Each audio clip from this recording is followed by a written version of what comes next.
It's now time for the VP Playback. Let's go! Okay, let's go to Science Hill High School. The Hilltoppers taking on the Betsy Cyclones who came into town. As you can see, it was a battle to the end, helmets flying off. It was just that type of game. You know, the Cyclones are off this week, so I thought I'd start this off to give you a few little highlights before we get into the junior Cyclones on how they did. Anyway, the Science Hill Hilltoppers, we're going to show some highlights there. As you can see, Chris Thomas, he's the man. He's high jumping over people. Ooh, this guy can run. He's big, he's strong, he's fast, and he works his way inside the 30-yard line for the Hilltoppers. And you can see there's a new quarterback this year. Batchelder, number 11, finds Torben in the corner of the end zone for a Science Hill Topper touchdown. Like I said, a lot of great action was happening in this game. Everybody was excited. But, you know, Science Hill Hilltoppers, they wanted to keep working their man, Mr. Chris Thomas, as you can see him working his way down the sideline, coming back at it, boom, trucking over people. I mean, that reminds me of the old Shorty Adam days, that type of running back. That's what type he is. He's about, I don't know, he's could be about 200 pounds there, but anyway, he runs hard.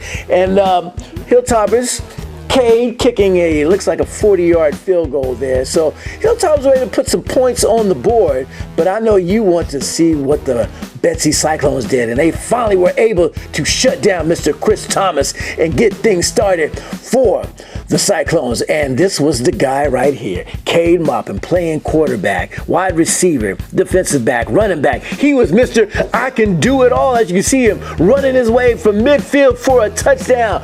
And the Cyclones, as you can see, Bryce Rollins, sophomore, finds Parker Hughes. That's the guy right there. He takes it to the 10-yard line with a big, tremendous play for the Cyclones. This time, Bryson Rollins says, you know, I'm going to get a touchdown. And he finds Mr. Jake Roberts for the touchdown in the air. Bryson Rollins was also a guy who could get it done multiple ways. As you can see now, he's at running back. He's got the moves as he slivers his way down the sideline in for a Betsy touchdown. And I'm telling you, it was just that type of exciting game, and no play was more exciting than this play right there. Whoa! Mr. Cade Maupin, as defensive back, makes a phenomenal catch that saved a touchdown from the Hilltoppers. And like I said, so nice, got to see it twice. Let's put it in slow motion right there, and whoop, the one-handed catch, the nice leap. He keeps both feet in as if he's playing in the NFL, and he prevents, like I said, a touchdown. Betsy goes on to win that game big, 28-20,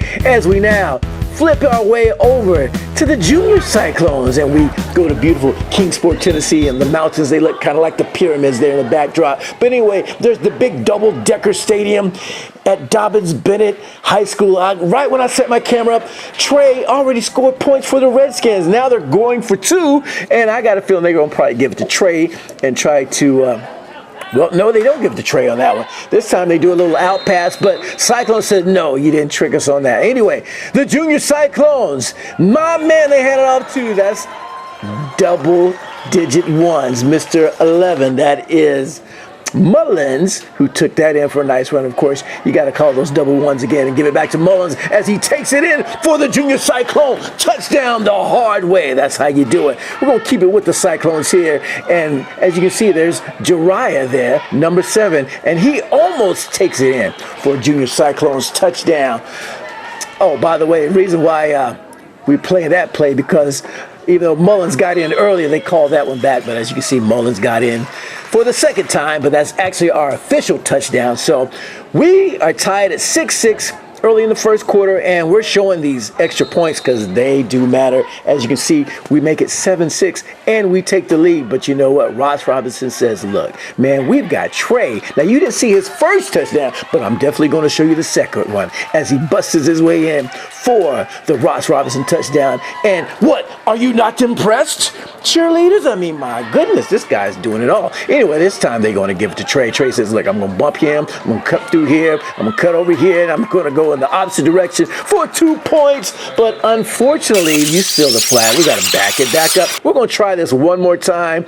They say, okay, we'll give it a try. We'll do the exact same thing. This time he says, whoop, going down there. Okay, nope, I'm going to go this way. Fakes him out. And then he works his way in. He goes, whoop, slides through there. You missed that guy. Whoop, you missed. Okay, enough of that. And boom, they finally Get him down. And that time they were flipped out over that. Even though he didn't get two, the crowd was impressed that time. Anyway, Redskins take the lead 12-7. And as you can see, the double ones there. Mullins.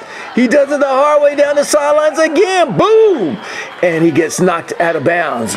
And this time they give it to Jariah and Mr. Number 7. Boom, trucks. My man takes it to the 2-yard line. He's pumped. He's excited. He's ready to say this time, let me just walk it in this time. Make it an easy touchdown for the Junior Cyclones, up 13-12. We got to show the extra point because it's crucial that you make him to keep that lead. And we do. And Ross Robinson said, what are we going to do? Well, we're going to give it to Trey again. But they said, not today, Trey. You can try to do all that scrambling around, but this time you're going down. And he definitely did. But, you know, they said, well, we got more weapons than Trey. But they said, it doesn't matter because said, I'm going to pick it off inside the 5. And he works his way around the 13-14-yard line. I see Reddick there, 34, giving him some daps there. Anyway, whoop, interception. Oh, Ross Robinson gets an easy one. After we make an interception, they get one back. And now they got the lead. 18-14 is that type of game. I'm like, man, we're going to put 50 points each the way this game's going. Anyway, they said nowhere to go. Mullen stops him. Reddick, number 34, makes sure that he doesn't cross that line. And it stays at 18-14, but Ross Robinson does have the lead. Anyway, mopping. Little toss to Eli. Eli says, I got plenty of room here. I got the first down and a little bit more for you. And hopefully this is going to set up for a nice touchdown, which I do believe because the gates are wide open for number 7, Jariah to score. Yes, we're impressed. You saw the cowbells. The cowbells are ringing because there's a 20-18 lead, and the field goes do count, but this time it's blocked. They said no more extra points. No more. Anyway, Ross Robinson. Nice swing. There's Trey. Trey says, whoa! Oh, but a nice saving tackle. That's Mr. 34, Reddick, because it looked like he had a lot of yard to possibly get a touchdown. Anyway, boom, enough of that as I'm talking and running my mouth. We get a big sack from the Junior Cyclones. That takes us to the half. And you can see the cheerleaders put on a nice halftime show. But let's get back into the action as we've got mopping, going, finding Eli. Eli says, look, I'm going to do it again. Get the same similar first down with a little extra yardage. This time, toss to Jariah. Jariah's got a lot of room, plenty of room, so much room. He goes in for the touchdown. A lot of touchdowns from that guy. 26-18. This time we're going for 2. Nice little trickery play to the double ones. And he's having some funs. That's Mullins. 28-18. Fourth down. This is a crucial fourth down. I believe if we stop this, we've probably got the game in control. So fourth down goes in the air and whoa! Oh, almost interception, but you know what? It doesn't matter. At least he knocked it down. It is a turnover. But look, we get the ball and mopping goes, literally gives it right back to Ross Robinson. They say, we've got some new life, and we're going to see if we can make something special happen. Quarterback rolls out, and boom, literally the next play turns right back around, gives the ball right back to us. As you can see, Luke Whaley for the interception. Crowd is impressed with that. And this time I said, look, I got to make up for that touchdown, and I'm going to go back to Luke Whaley. Luke Whaley does it on defense, and he does it on offense. In the corner, touchdown, 34-18. Junior Cyclones are beginning to run away. As you can see, the double ones having some funs. Ooh, the nice moves, and he cuts it into the 5-yard line. Sets up for, I believe the double ones are going to get that touchdown. Boom, there it is. Mullins, and there's his dad and his mom said, okay, we've seen enough. I guess we can go ahead and start working our way so we can pick him up. Then he said, wait a minute. Jariah said, let me go ahead and top it off with a 2-point conversion. And that's what they do. 41-18. And now the Mullins can leave and go pick up double ones.